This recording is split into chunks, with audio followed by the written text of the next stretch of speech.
¿Habías oído hablar de los cocos antes de la crisis de Credit Suisse? Los cocos son instrumentos financieros que se han convertido en una herramienta cada vez más utilizada, más popular entre los bancos. En este vídeo te explicamos qué son, cuáles son sus principales características, las ventajas para los bancos y además te vamos a proporcionar una lista con bibliografía técnica para todos aquellos que quieran profundizar en el tema. Empezamos. Comenzaremos por definir qué son los cocos, es decir, los bonos contingentes convertibles. Son instrumentos financieros emitidos principalmente por bancos para reforzar sus ratios de capital. Surgen tras la gran crisis financiera de 2008 y son un híbrido entre la deuda y el capital. Lo que quiere decir con un híbrido es que ni son 100% deuda ni tampoco es 100% capital, es algo intermedio. Pueden actuar como una forma de deuda en circunstancias normales, pero convertirse en capital en caso de que el banco enfrente dificultades financieras. No son los únicos híbridos financieros que existen, también están por ejemplo, las acciones preferentes o están los préstamos participativos. Lo que diferencia a un coco de otros instrumentos de financiación es el mecanismo de absorción de pérdidas y lo que se denomina el trigger o el desencadenante, que activa ese mecanismo. ¿Cómo absorben esas pérdidas? Bueno, pues convirtiéndose en capital ordinario o bien sufriendo una pérdida en el principal de la emisión de los cocos. Dicho de otra forma, no devolviendo ese principal. Por otro lado, el trigger, o triggers, deberíamos decir, porque pueden convivir varios dentro de una misma emisión, pueden ser de varios tipos. Pueden ser de tipo mecánico, es decir, definidos numéricamente en términos de un ratio de capital concreto, específico, o bien pueden estar definidos de manera discrecional, es decir, sujetos, en este caso, al criterio del supervisor. El primero de los casos, el mecanismo de absorción de pérdidas, se activa cuando el capital del banco emisor de los cocos cae por debajo de un determinado porcentaje de sus activos ponderados por el riesgo. Es lo que se denomina Risk Weighted Assets o RWA. La medida del capital puede basarse a su vez en el valor en libros, es decir, el que se refleja en el balance contable, pero también puede basarse en el valor de mercado. Desde el punto de vista de los umbrales de tipo discrecional, también está lo que se denomina el Point of Non-Viability Trigger, PONV, que se activan en función del criterio del supervisor, teniendo en cuenta las perspectivas de solvencia de la entidad emisora de los cocos. Por otro lado, en función del pago del cupón, nos encontramos en los más comunes, que son los que se denominan cocos acumulativos, que pagan intereses como cualquier otro tipo de bono, pero que en este caso, cuando el emisor no cumple con ciertos requisitos de capital, los intereses se acumulan en vez de pagarse. Si la situación del banco empeorara aún más, los cocos acumulativos se pueden convertir en capital, lo que ayuda, en este caso, a la empresa a aumentar su ratio de capitalización. Un ejemplo de cocos acumulativos es, por ejemplo, la emisión de Barclays del 2013. Ofrecía una tasa de interés variable, en particular un margen sobre el LIBOR a 3 meses, y tenía un umbral que en este caso era el 7% para la conversión a capital ordinario. En esta emisión, si Barclays no pagaba los intereses correspondientes a una determinada fecha, pues se acumulaban y debían ser pagados en una fecha posterior. Luego también tenemos los cocos contingentes, que en lugar de pagar intereses cuando el emisor no cumple con los requisitos de capital, esos cupones lo que hacen es incrementar el capital adeudado al inversor, es decir, incrementan el principal de la emisión. Dirás, vale, estás hablando todo el rato de ese umbral para convertir en capital los cocos, pero ¿de qué estamos hablando? ¿Cuál suele ser ese tipo de umbral? Bueno, pues ese dato se suele fijar en los términos y condiciones de cada emisión y eso quiere decir que puede variar de unas a otras. En general, el umbral se basa en los niveles de capital regulatorio del banco emisor y suele venir determinado por el Banco Central Europeo, por la Autoridad Bancaria Europea o por la Reserva Federal de Estados Unidos, por poner algunos ejemplos. En Europa, los cocos se emiten con términos y condiciones estándar que vienen establecidas por la Autoridad Bancaria Europea. Suelen incluir un umbral de conversión de capital principal del 5,125% y un umbral de conversión de capital complementario del 7%.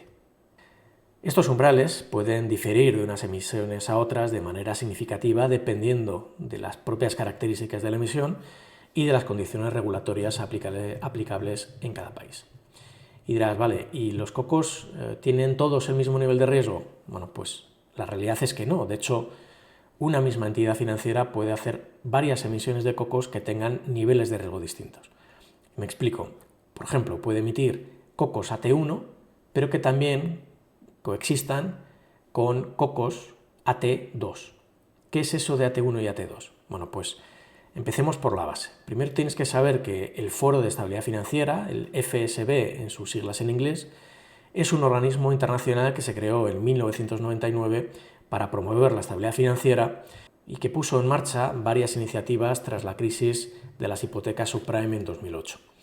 Entre otros, puso en marcha los que se denominan acuerdos de Basilea. Ahora mismo el vigente es el Acuerdo de Basilea III, que es la tercera versión precisamente de un conjunto de criterios técnicos que deben cumplir los bancos a los efectos de tener un nivel de reservas y un nivel de liquidez suficiente para llevar a cabo su actividad. Y son los bancos centrales de los países adheridos a estos acuerdos los que deben velar por su cumplimiento. Entonces, ¿qué es lo que establece Basilea III? Bueno, pues lo que viene a decir es que el capital mínimo, es decir, ese Core Equity Tier 1, que es el que está formado por acciones ordinarias de un banco y los resultados acumulados, debe ser igual o superior a 4,5% de los activos ponderados por el riesgo del banco. Por encima de ese Core Equity, lo que tenemos es lo que se denomina Additional Tier 1, el AT1, que incluye instrumentos de capital emitidos por los bancos que cumplen con una serie de características o de requisitos, como pueden ser, entre otros, la perpetuidad o que no tengan ningún tipo de garantía explícita, es decir, que no haya ningún tipo de activo, por ejemplo, colateral, que respalde esa emisión. Hay otro tipo de requisitos adicionales, pero nos hemos centrado en los que nos parecen más relevantes para un vídeo introductorio como este. Entre los instrumentos que cumplen con estos criterios se encuentran los bonos convertibles contingentes, es decir, los cocos, pero también están, por otro lado, las acciones preferentes sin cláusula de rescate o las acciones perpetuas. Los inversores no pueden recuperar su inversión hasta que el banco decida cancelar este tipo de instrumentos, lo que puede llevar muchos años. Basilea III lo que exige es que ese capital Tier 1, como suele denominarse, debe ser superior al 6% de los activos ponderados por el riesgo. Vale, ¿por encima del Tier 1 hay algo más? Bueno, pues sí, está el Additional Tier 2, y que es el que, junto con el Tier 1 y el Core Capital, se denomina el capital total del banco. En el AT2 lo que nos encontramos es la deuda subordinada, las notas perpetuas y los bonos subordinados convertibles en acciones o con opciones de cancelación anticipada. Basilea III exige que el capital total, que es el que tiene en cuenta, ya digo, el Core Equity, el que tiene en cuenta el Additional Tier 1 y el AT2, tiene que ser superior al 8% de los activos ponderados por riesgo. Los cocos Tier 2 también suelen llamarse perdonables y se incluyen en la categoría de la deuda subordinada. A diferencia de los cocos AT1, los AT2 no suelen convertirse en acciones, en capital ordinario, sino que alcanzado cierto nivel, cierto umbral, tienen un mecanismo de amortización que permite al emisor cancelar, es decir, perdonar el nominal de la deuda en momentos de estrés financiero.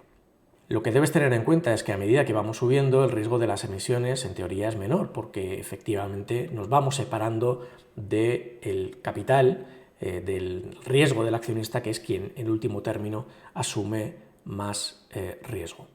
Alguno dirá, esto de las acciones preferentes, pues no tengo muy buen recuerdo precisamente de este tipo de instrumentos. Y es verdad, no es lo mismo que los cocos, y en todo caso vamos a poner un ejemplo para tratar de ver alguna diferencia entre ellos. Supongamos que un banco emite tanto cocos como acciones preferentes para completar su capital Tier 1.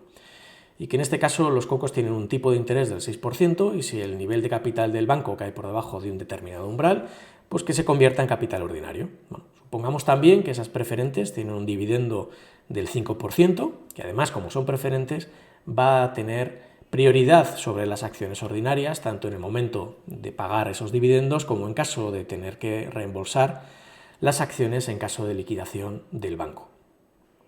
Supongamos que en el año siguiente el banco se enfrenta a una serie de dificultades financieras que hacen que su nivel de capital caiga por debajo del umbral fijado en la emisión de los cocos.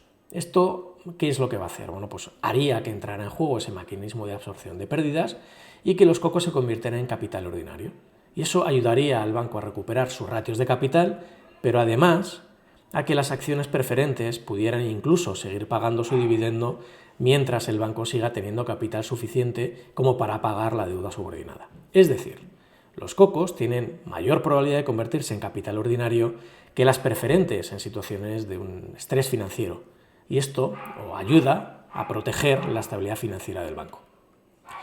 Si te das cuenta, tanto por la vía de las acciones preferentes como por la de los cocos, los bancos pueden obtener capital a efectos del cumplimiento de Basilea III sin necesidad de emitir acciones ordinarias. Y esto es una ventaja muy importante, porque les permite evitar el efecto dilución en el precio de sus acciones.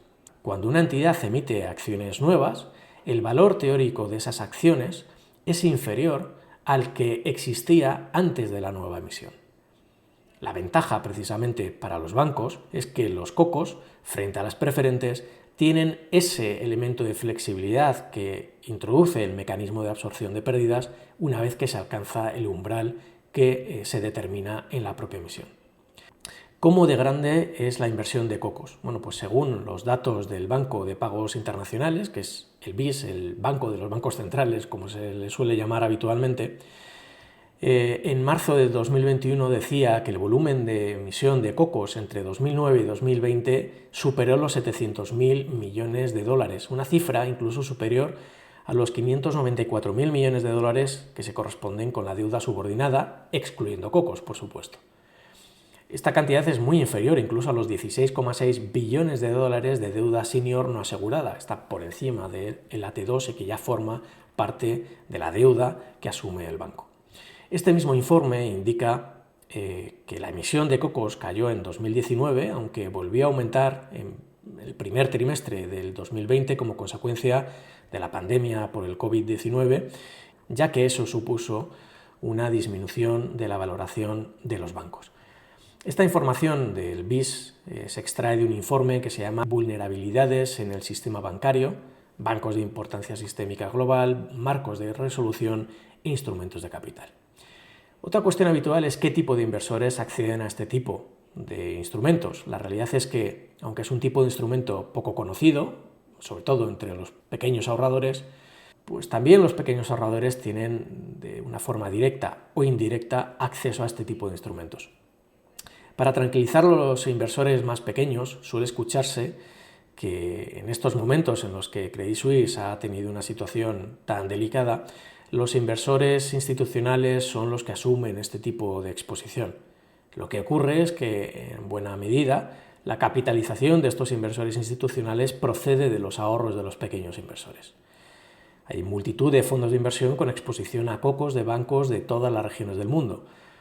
Y es que no olvidemos que bajo el paraguas de los inversores institucionales se encuentran los fondos soberanos, las compañías de seguros, pero también, y muy fundamentalmente, los fondos de pensiones que administran el dinero de los trabajadores que buscan obtener algún tipo de pensión cuando se jubilen y los fondos de inversión. Por ese motivo, la exposición real del pequeño inversor viene generalmente por un canal indirecto, como son este tipo de vehículos de inversión en los que confían sus ahorros. Esto no pretende ser ningún tipo de crítica directa o velada hacia este tipo de instrumentos de inversión colectiva, ni muchísimo menos, sino simplemente reflejar la realidad, informar de la realidad en la que nos encontramos. Dicho esto, los inversores particulares pueden invertir también directamente en cocos. De hecho, tanto en Europa como en Estados Unidos como en Asia, la regulación puede cambiar de unos países a otros y las opciones de inversión pueden cambiar, pero suele estar permitido. De hecho, en Europa, por ejemplo, los cocos cotizan en mercados regulados como la Bolsa de Londres, pero también en el mercado extrabursátil, que son en particular los mercados OTC. En Estados Unidos, además de los OTC, también cotizan en mercados regulados como los de renta fija de Chicago y de Nueva York. En definitiva, toda inversión debemos recordar siempre que conlleva riesgos. Y aunque este es un principio básico que parece que todos tenemos muy claro, en algún momento dejamos de tenerlo claro. Suele ocurrir cuando todo va muy bien y llevamos muchos años disfrutando de las mieles del mercado y empezamos a menospreciar el componente del riesgo. Y me temo que esto, que es una característica muy humana, aplica no solo a los pequeños ahorradores que depositan sus esperanzas y sus ahorros en los mercados, sino también a los grandes gestores profesionales, en los que muchos cientos de miles de ahorradores a nivel mundial han hecho lo mismo.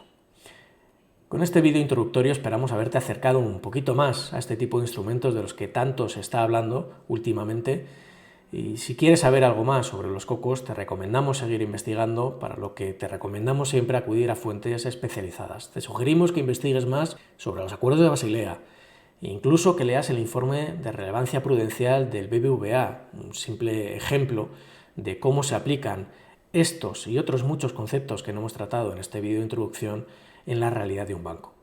También te dejo a continuación una lista con alguna bibliografía de referencia que también vas a encontrar en la descripción de este vídeo. Mientras tanto, que tengáis una muy buena semana y muy buenas inversiones.